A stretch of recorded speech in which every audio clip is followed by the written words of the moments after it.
the best of the week on Relevant Radio.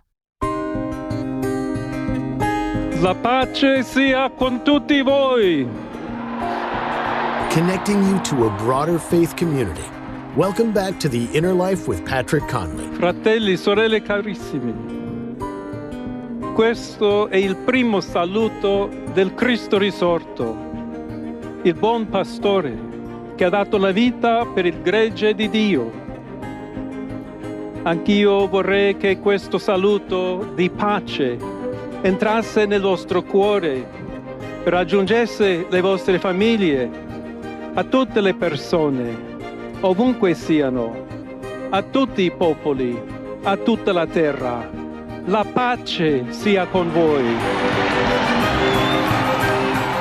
Peace be with you. Dearest brothers and sisters, this was the first greeting of the risen Christ, the Good Shepherd who gave his life for the flock of God. I, too, would like this greeting of peace to enter your hearts, to reach your families and all people wherever they are, and all the peoples and all the earth. Peace be with you. The opening words, the first words of Pope Leo XIV to the world, as Father Tom McCarthy, our spiritual director for today, reminds us that he spoke not just to Catholics, not just to Christians, but to the entirety of the world, which has been placed in his hands as the Vicar of Christ on earth. Hi, my name is Patrick Conley, and we're delighted to have in studio with us one of his Augustinian brothers, Father Tom McCarthy.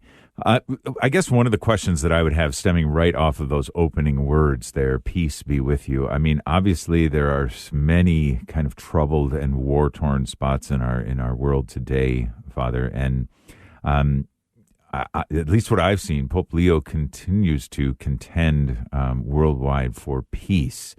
How have you seen that really, guide and shape the whole year of his papacy? Well, I think it has truly shaped it, and he is a man of peace. He has had to deal with all kinds of situations, and when you learn from your own experiences of how to bring peace among people, then you can do great things at a bigger level. And, when Jesus said, peace be with you, you know why he said that? Is because the people weren't at peace. So Jesus himself was saying, peace be with you, because they were in a locked room. They were scared to death. They thought they were going to be killed next. Yep. And he comes and he says, peace. And so when the leader of our church, as the Vicar of Christ on earth, our Holy Father, our pastor, when he says peace to us, what he's saying is, I know what's going on. When he keeps talking about restlessness with Augustine, restlessness, if you don't have it, you have no peace. And so I think what he has been trying to do is with everyone he meets, everyone he sees, everything he says, it's about peace. How about his visit to Africa? Yeah. And when he walked the way of St. Augustine. And in that country, Annaba is mostly Muslim. And what did he do? He brought peace. Who knows what hearts were converted? Mm-hmm. Who knows what peace was brought? He wasn't saying, we're better than you, you're better than us, or having some theological fight. But we were there as brothers and sisters in peace. Mm-hmm. And that's, I think, the beautiful thing that he shows, and that he is here for everyone, because Jesus is here for everyone.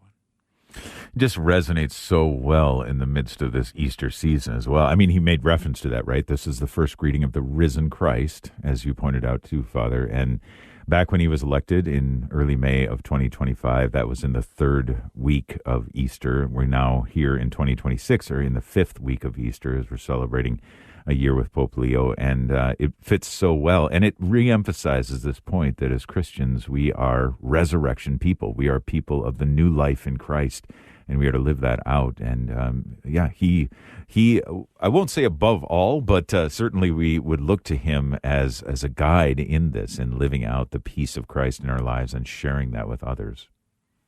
And I think, this peace is helping him.